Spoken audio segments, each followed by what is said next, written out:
महाराज, दुनिया के लोग कहते हैं कि रावण को राम जी ने मारा। किसने मारा है? राम जी। पर यदि सही से देखा जाए तो राम जी ने रावण को मारने के लिए बाण छोड़े थे। बाण छोड़े।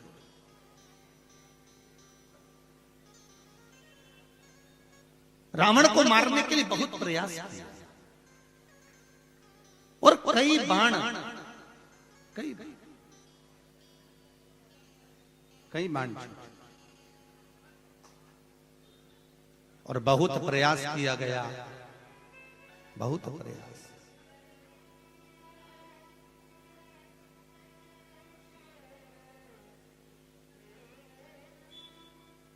रावण नहीं मरा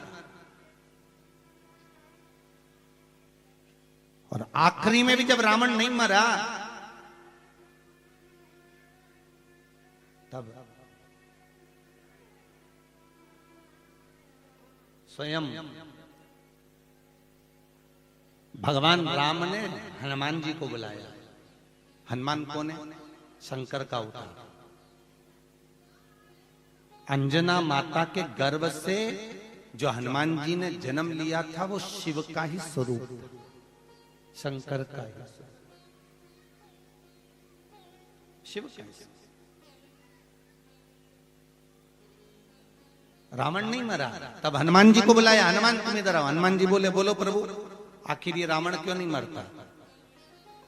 इसको बाणों पर बाण छोड़े जाते हैं तो भी नहीं मरता। हनुमान जी ने तुरंत विभीषण को पकड़ा और विभीषण से पूछा ये मरता क्यों नहीं? विभीषण ने कहा इसकी नाभि में अमृत है। हनुमान जी ने राम जी से कहा इसकी नाभि में अमृत है प्रभु, मार दीजिए। भगवान ने फिर बाण छोड़ा और रावण की नाभि में बाण दिया, फिर भी रावण नहीं मरा। हनुमान जी ने विभीषण से पूछा क्यों रे विभीषण, नाभि का अमृत सुखा दिया, नाभि का अमृत समाप्त कर दिया, उसके बाद भी ये रावण क्यों नहीं मरता? तो विभीषण कहता भैया मुझे तो जो मालूम था कि रावण की नाभि में अमृत है, अमृत सूखेगा, रावण मरेगा, पर ये मरता क्यों नहीं? अब ये समझ में नहीं आ रहा। विभीषण बोले मुझे चक्कर आ रहा है ये सोच के कि मरता क्यों नहीं, ये मर क्यों नहीं रहा, मुझे समझ में नहीं आ रहा। तब भगवान राम ने कहा सुनो हनुमान, अगर आज ये रावण नहीं मरा तो फिर मरने वाला नहीं है। तो हनुमान जी ने कहा चिंता मत करो, आप युद्ध लड़ते रहो, मैं अब भी आएगा। और हनुमान जी महाराज ने एक पंडित का रूप लिया, ज्योतिष सचारे का, और ज्योतिष सचारे का रूप रखकर हनुमान जी महाराज लंका में पहुंच गए। और लंका में पहुंच के हनुमान जी एक जगह पे बैठ गए। बैठने के बाद सबका हाथ देख देख के बताने लगे, सबका भविष्य बताने लगे। अब जो शंकर है, हनुमान स्वयं शिव है, त्रिलोकी का नाथ है, उसको सबका भविष्य तो मालूम होगा। हनुमान जी ने सबका भविष्य बताया। जब सबका भविष्य श्री हनुमान जी महाराज ने बताया, इतने में सूचना पहुंच गई मंदोदरी के पास। अरियो मंदोदरी, लंका में कोई विद्वान ब्राह्मण आया है, बहुत विद्वान है, हाथ देखकर बता देता है कि कितने जिएंगे कितने मरेंगे।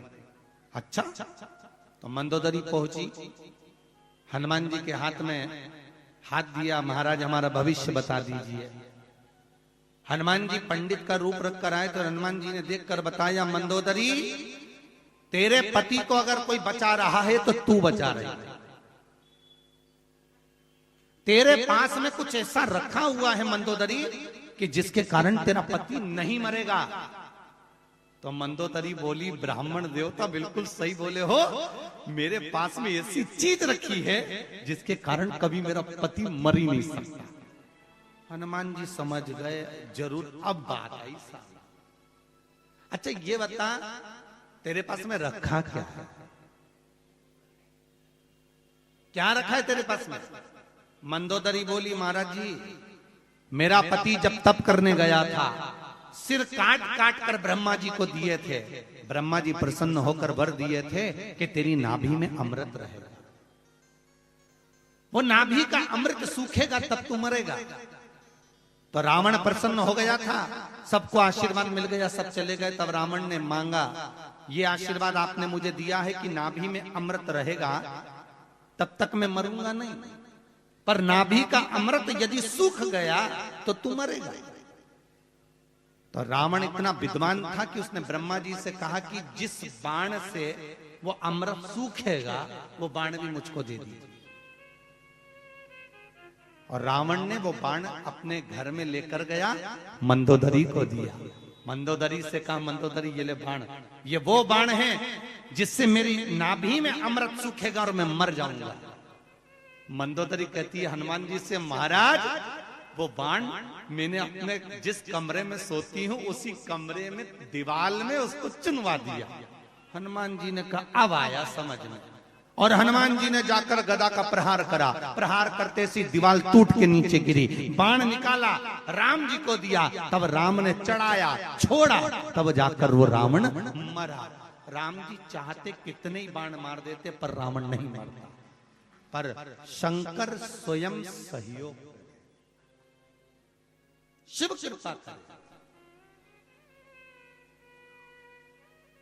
और जा पर कृपा राम की होई ता पर कृपा करे सब। जिस पर भगवान की कृपा होती है तो ही हम सत्संग में, भजन में, कीर्तन में पहुंच पाए। कृपा नहीं होगी तो नहीं पहुंचेंगे। और बहुत ध्यान दीजिएगा महाराज, ऐसी कोई भूमि जहां शिव ना हो, शंकर ना हो, सर्वस्व शिव है।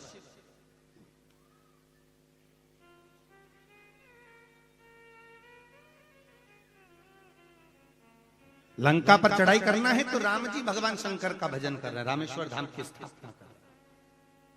भगवान कृष्ण की 16,108 रानियां थी।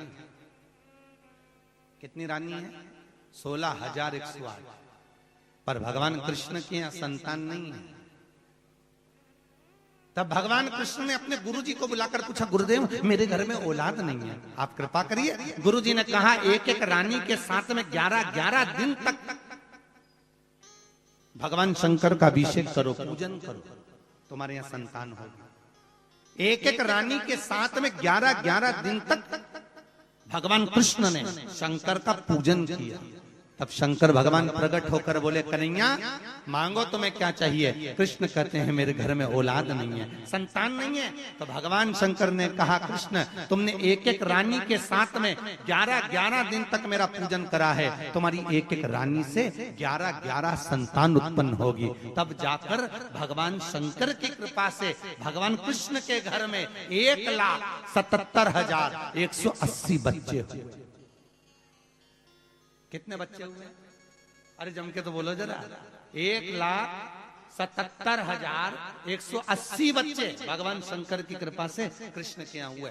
तुम्हें भी जितने चाहिए उतने दिन शंकर की पूजन कर लो, तुम्हें जितने चाहिए, क्योंकि शिव दानी, शंकर दानी है। वो शुद्धता नहीं है, उनको सोचते नहीं कि कितना देना, उनके तो मन में आया और उन्होंने उठा कर दे दिया। भगवान ब्रह्मा उतना ही देते हैं जितना तुम्हारे भाग्य में लिखा होता है। भगवान विष्णु उतना देते हैं जितना तुम्हारी किस्मत में लिखा होता है। पर शंकर भगवान बिना सोचे समझे दे देते। शंभो अलमस्त, बिना सोचे। एक भगत आया शंकर जी के पास में, भोलेनाथ मुझे वर दो, जिस पे हाथ रखूं वही भस्म। शंकर जी ने कहा तथास्तु। उसने मन में सोचा प्रैक्टिकल यही करना, हाथ रख के देखूं भस्म हो रहे कि नहीं हो रहे। तो शंकर जी पे हाथ रखने चले, शंकर जी भागे। भोलेनाथ जी दौड़ते दौड़ते भगवान विष्णु के पास गए। भगवान विष्णु ने पूछा, भोलेनाथ तुम यहाँ क्या कर रहे हो? ये दौड़ते दौड़ते तुम यहाँ काहे को आए? भगवान विष्णु ने जैसे ही पूछा तो शंकर भगवान बोले, मैंने एक भगत को आशीर्वाद दे दिया, जिस पे हाथ रखे वही भस्म। तो तुम यहाँ क्या कर रहे हो? शंकर भगवान बोले, वो मुझ पे हाथ रखने आ रहा है। भगवान विष्णु भी भागे। भगवान विष्णु और साथ में भग रहा, शंकर जी भी भग रहे, भगवान विष्णु भी भाग रहा। ब्रह्मा जी के पास पहुंचे, ब्रह्मा जी ने पूछा क्यों भग रहे हो?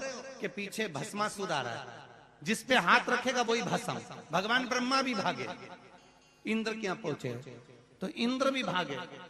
सब सोच रहे इतने 33 कोटि देवता सब भागते भागते एक जगह इकट्ठे हो गए। शंकर भगवान से बोले तुमने ऐसा आशीर्वाद काय को दिया? शंकर जी बोले हमको क्या मालूम था कि हमको ही भस्म कर देगा, हमको क्या मालूम था,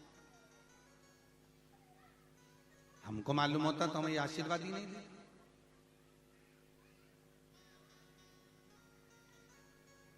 रावण को सोने की लंका दे देता है, भस्मासुर को वर दे देता। तब भगवान विष्णु स्वयं स्त्री का रूप लेकर उस भस्मासुर के सामने जाकर कहते हैं, ए भस्मा तू बड़ा सुंदर है, तू बड़ा सुंदर है भस्मा। भगवान विष्णु स्त्री का रूप रखकर कहते हैं मैं तुझसे विवाह करना चाहता हूं, तू बड़ा सुंदर है। भस्मासुर ने सोचा बताओ मैं और सुंदर और मुझसे विवाह करना चाहती हो? हाँ, पर मेरी एक शर्त है। भस्मासुर ने पूछा कौन सी शर्त? तो भगवान विष्णु स्त्री के रूप में कहते हैं मेरी शर्त केवल इतनी सी है कि मेरे को नृत्य का बड़ा शौक है, डांस का। मैं जैसा नाचूं वैसे तुम नाच लोगे? तो भस्मासुर बोला हाँ बिल्कुल। तो भगवान विष्णु ने दोनों हाथ ऐसे करे, भस्मासुर ने भी ऐसे ही करे। भगवान विष्णु ने एक हाथ ऐसा करा तो भस्मासुर ने भी करा। भगवान विष्णु ने एक हाथ ऐसा करा तो भस्मासुर ने भी करा। भगवान विष्णु ने दोनों हाथ ऊपर करे तो भस्मासुर ने भी करे। भगवान विष्णु ने एक हाथ कमर पे रखा तो भस्मासुर ने भी रखा। भगवान विष्णु ने दूसरा हाथ सिर पे रखा तो भस्मासुर ने भी रखा। और जैसे ही रखा बस